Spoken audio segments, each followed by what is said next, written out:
अगर आप 2026 या उसके बाद यूके जाने का सपना देख रहे हैं या पहले से ही यूके में स्टूडेंट या वर्क वीज़ा पर हैं, तो अगले 8 मिनट आपकी ज़िंदगी बदल सकते हैं।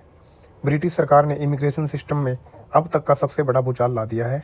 जो पीआर यानी इंडेफिनिट लीव टू रिमेन पहले सिर्फ 5 साल में मिल जाती थी, उसे अब बढ़ाकर सीधे 10 साल करने का तगड़ा प्रस्ताव सामने आया है। सिर्फ इतना ही नहीं, इंग्लिश लैंग्वेज टेस्ट से लेकर सैलरी थ्रेशोल्ड तक सब कुछ बदल चुका है। आज की इस वीडियो में हम बिना किसी बकवास के सीधे बात करेंगे कि यूके सरकार के इन नए नियमों का आप पर, आपके परिवार पर और आपके यूके रहने के सपने पर क्या असर पड़ने वाला है। वीडियो को अंत तक देखिएगा, क्योंकि आधी जानकारी आपका लाखों का नुकसान करा सकती है। चलिए सबसे पहले बात करते हैं उस नियम की जिसने यूके में रह रहे प्रवासियों की नींद उड़ा रखी है। इसे नाम दिया गया है अर्न सेटलमेंट। अब तक नियम यह था कि आप स्किल्ड वर्कर वीज़ा पर 5 साल रहिए और आप ILR यानी परमानेंट रेजिडेंसी के लिए अप्लाई कर सकते थे। लेकिन नए प्रस्तावों के मुताबिक अब इस बेसलाइन को 10 साल किया जा रहा है। लेकिन रुकिए, इसमें एक ट्विस्ट है। इसे अर्नड इसलिए कहा जा रहा है क्योंकि सरकार एक पॉइंट बेस्ड सिस्टम ला रही है।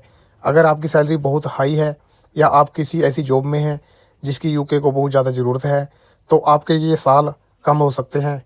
वहीं दूसरी तरफ अगर आपने कोई छोटी सी भी इमिग्रेशन गलती की या पब्लिक फंड्स का इस्तेमाल किया, तो आपका पीआर का रास्ता और लंबा हो जाएगा। हालांकि यूके के भीतर इस नियम पर काफ़ी बहस और पुशबैक भी चल रहा है, लेकिन यह इशारा साफ है कि ब्रिटिश सरकार अब इतनी आसानी से पीआर देने के मूड में नहीं है। अब बात करते हैं दूसरे बड़े झटके की, जो है इंग्लिश लैंग्वेज की आवश्यकता। इंग्लिश लैंग्वेज रिक्वायरमेंट अगर आप ग्रेजुएट वीज़ा से स्किल्ड वर्कर वीज़ा में स्विच करना चाहते हैं या सेटलमेंट के लिए देख रहे हैं, तो इंग्लिश का लेवल B1 से बढ़ाकर सीधे B2 करने की तैयारी है। इसका मतलब यह है कि अब आपकी इंग्लिश प्रोफेशनल लेवल की होनी चाहिए।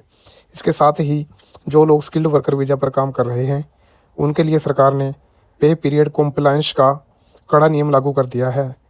पहले कंपनियां साल के अंत में एवरेज सैलरी दिखा देती थी, लेकिन अब यूके इमिग्रेशन हर महीने या हर पे पीरियड में चेक करेगी कि आपको पूरी सैलरी मिल रही है या नहीं।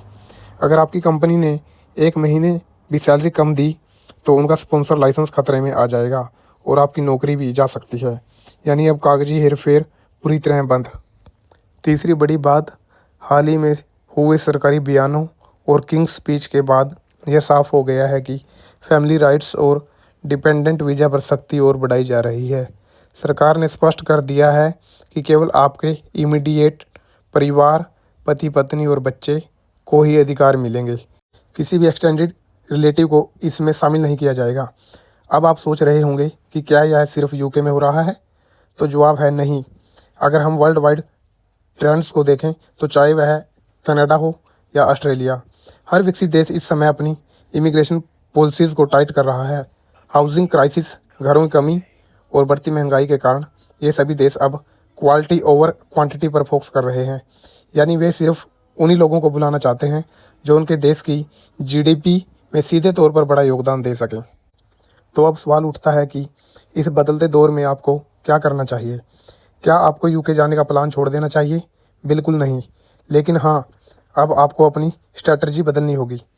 पहली सलाह, अगर आप पहले से एलिजिबल हैं, तो नियमों के और कड़े होने से पहले अपनी फाइल्स और पीआर की एप्लीकेशन तुरंत प्रोसेस करें। दूसरी सलाह, अपनी स्किल्स और इंग्लिश कम्युनिकेशन पर आज से ही काम करना शुरू कर दीजिए, क्योंकि आने वाला समय सिर्फ हाई स्किल्ड प्रोफेशनल का ही है। दोस्तों, इमिग्रेशन के नियम बदलते रहते हैं, लेकिन जो व्यक्ति सही जानकारी के साथ तैयारी करता है, उसे सफलता जरूर मिलती है। आपको क्या लगता है, क्या ब्रिटिश सरकार का यह 10 साल वाला प्रस्ताव सही है या गलत? मुझे नीचे कमेंट में अपनी राय ज़रूर बताएं। अगर यह जानकारी हेल्पफुल लगी हो तो चैनल को सब्सक्राइब करें और अपने उन दोस्तों के साथ शेयर करें जो विदेश जाने की तैयारी कर रहे हैं। मिलते हैं अगली वीडियो में, तब तक के लिए धन्यवाद।